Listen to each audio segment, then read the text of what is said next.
గల్లీ నుంచి ఢిల్లీ వరకు ఈ రైతులకు రావాల్సిన నీళ్ల మీద కొట్లాడుకుంటూ ఈరోజు ముందుకు వెళ్తున్నాం అధ్యక్ష.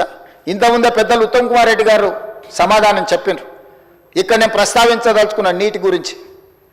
ఉమ్మడి రాష్ట్రంలో 811 టీఎంసీల ఉమ్మడి రాష్ట్రానికి కేటాయింపులుంటే ఘనత వహించిన అనుభవం కలిగిన పోరాటాలు చేసినని గొప్పగా చెప్పుకునే ఆనాటి ముఖ్యమంత్రి చంద్రశేఖరరావు గారు, సాగునీటి పారుదల శాఖ మంత్రి హరీష్ రావు గారు ఢిల్లీకి వెళ్ళి ఉమాభారతి గారి సమక్షంలో వాళ్ళు నిత్యం తిట్టిపోసుకునే చంద్రబాబు నాయుడు ముందల మొకరిల్లి 512 టీఎంసీలు ఆంధ్రప్రదేశ్ను వాడుకోండి, 299 టీఎంసీలు మాకు తెలంగాణకు చాలు అని సంతకం పెట్టి శాశ్వతంగా తెలంగాణ రైతాంగానికి మరణ శాసనము రాసింది వాళ్ళు కాదా?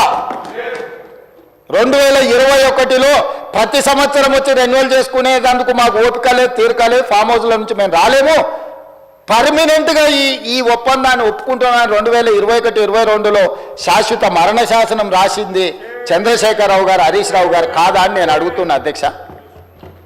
ఇవాళ మేము వచ్చిన తర్వాత వీటిని పరిశీలించి పరివాహక ప్రాంతాన్ని లెక్క పెడితే 68% తెలంగాణకు రావాలి, 32% ఆంధ్రప్రదేశ్కు పోవాలి, మాకు 70% నీళ్లను కేటాయించండి అని గతంలో చేసిన ఒప్పందాలను అన్నిటినీ తిరగ రాయాల్సిందే అని పదే ఢిల్లీకి వెళ్ళి ప్రధానమంత్రిని మొదలు పెడితే జలశక్తి మినిస్టర్ వరకు గతంలో ఉన్న మంత్రిని, ఇప్పుడున్న మంత్రిని పదే ఉత్తమ్ కుమార్ రెడ్డి గారు, నేను ఉన్నతాధికారులు వెళ్ళి కలిసి కృష్ణా పరివాహక ప్రాంతంలో పరివాహక ప్రాంతం 70% మాది ఉంది, 30% ఆంధ్రప్రదేశ్ ఉంది, నీళ్లు మాత్రం 66% ఆంధ్రప్రదేశ్ తీసుకుంటుంది, 34% మాకిస్తుంది.